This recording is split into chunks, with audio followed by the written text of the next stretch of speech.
Factor tree of 297.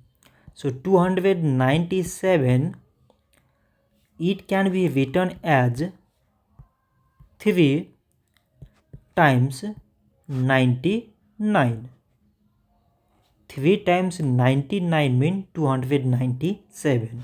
So 99, it can be written as 3 times 33. 3 times 33 means 99. 33, it can be written as 3 times 11. 3 times 11 means 33. So now we select the prime numbers among these numbers. So prime numbers here is 3, 3, 3 and 11. So we can write 297 is equal to product of all these prime numbers, that is 3 times 3 times 3 times 11. So this much for today, and thanks for watching.